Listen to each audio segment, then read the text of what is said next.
உத்தரகோசமங்கையோட அந்த புனிதமான மண்ணுல பல நூற்றாண்டுகளா ஒரு ரகசியம் மறைஞ்சிருக்குன்னு யோசிச்சு பாருங்களேன்.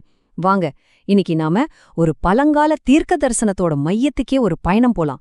இது சும்மா ஒரு கதை இல்ல, ஒரு தெய்வீக ரகசியம் எப்படி வெளியே வந்துச்சுன்னு பார்க்க போறோம்.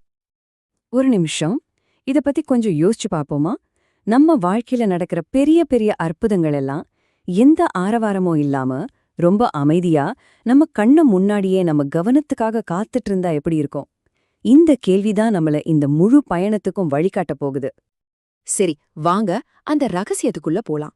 நம்ம பேச போறது யாருன்னு பாத்தீங்கன்னா, மாபெரும் அகத்திய முனிவரை பத்தி தான்.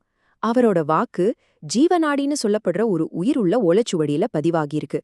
அதுவும் பாருங்க, அது ஒரு சாதாரண வாக்கு கிடையாது, ரொம்ப புனிதமான ஒரு ரகசியம். அப்போ இந்த ஜீவ நாடின்னா என்ன? சிம்பிளா சொல்லணும்னா, அது காலத்தால உயிர் பெறுகிற ஒரு தீர்க்க தரிசனம். கரெக்டான நேரத்துல கரெக்டான ஆளுக்காக அது தன்னைத்தானே வெளிப்படுத்தும். சொல்லப்போனா இது ஒரு உயிருள்ள சுவாசிக்கிற ரகசியம் மாதிரி. யோசிச்சு பாருங்க, அகத்திய மாமுனிவரே இன்னொரு ரகசியத்தை சொல்றேன் கேளு அப்படின்னு ஆரம்பிக்கும்போது, இது வரைக்கும் யாருக்குமே தெரியாத ஒரு பெரிய உண்மை வெளியே வரப்போகுதுன்னு நமக்கு நல்லாவே புரியுது இல்லையா?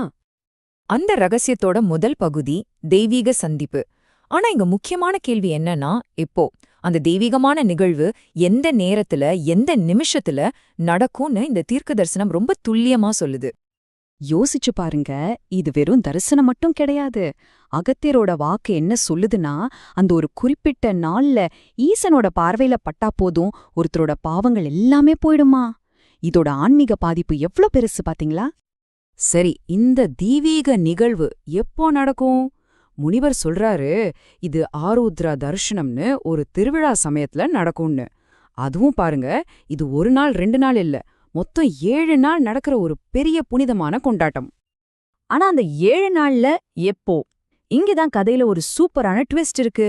அகத்தியரோட வாக்கு ரொம்ப தெளிவா சொல்லுது, இறைவன் வர்றது அந்த திருவிழாவோட கடைசி நாள்ல தான்.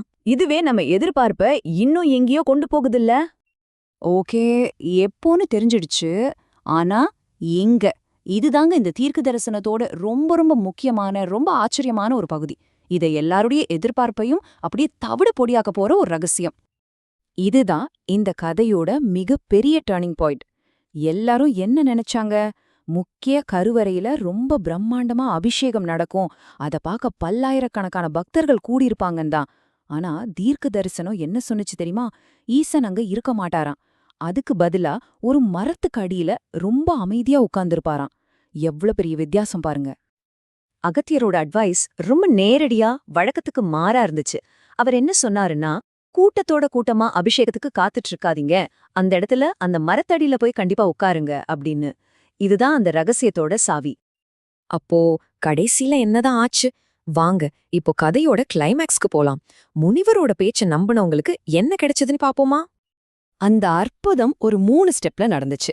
முதல்ல கணிச்ச மாதிரியே சிவபெருமான் பார்வதி தேவியோட அந்த மரத்தடியில காட்சி கொடுத்தார். 2வது, முனிவரோட வாக்க நம்பி அங்க உட்கார்ந்திருந்தவங்க அந்த தெய்வீக அருள நேரடியாவே வாங்கிக்கிட்டாங்க. ஆனா 3வது ஸ்டெப் தான் ரொம்ப ரொம்ப ஸ்பெஷல்.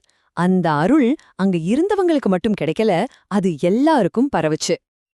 இது நம்மள அந்த தீர்க்க தரிசனத்தோட உண்மையான ரொம்ப ஆழமான அர்த்தத்துக்கு கூட்டிட்டு போகுது. இது ஏதோ ஒரு குறிப்பிட்ட இடத்துல நடந்த ஒரு நிகழ்வு மட்டும் இல்ல, இது எல்லாருக்குமே கிடைச்ச ஒரு ஆசிர்வாதத்தை பத்தினது. இதுதாங்க இந்த கதையோட ரொம்ப ஆழமான மெசேஜ். அகத்தியரோட வாக்கு என்ன சொல்லுதுன்னா, அச்சச்சோ அங்க போக முடியலையேன்னு யார் மனசார நினைச்சாங்களோ அவங்களுக்கும் ஈசன் அங்கிருந்தபடியே அருள் கொடுத்தாராம். அப்ப பாருங்க, இறைவனை உணர நம்ம உடம்பு அங்க இருக்கணும்னு அவசியமே இல்ல, நம்மளோட உண்மையான நம்பிக்கை தான் உண்மையான கனெக்ஷன். அப்போ இதிலிருந்து நம்ம எடுத்துக்க வேண்டிய முக்கியமான விஷயம் என்ன? 1, தெய்வீக அருள் இடத்தையெல்லாம் தாண்டி நிற்கும்.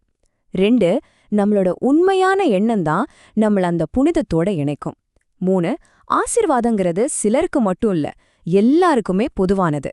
அதனால அங்க போக முடியலையேங்கிற கவலையே தேவையில்ல. இது எவ்வளவு அற்புதமான ஒரு விஷயம் இல்லையா? கடைசியா இந்த பழங்கால தீர்க்க தரிசனம் நம்ம முன்னாடி ஒரு பெரிய கேள்விய வச்சுட்டு போகுது. நாம புனிதத்தை எங்க தேடுறோம்? பல்லாயிரக்கணக்கான பேர் கூடி நடத்துற பிரம்மாண்டமான சடங்குகள்லையா?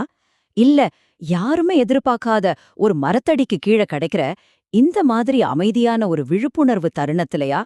இத பத்தி நீங்க என்ன நினைக்கிறீங்க?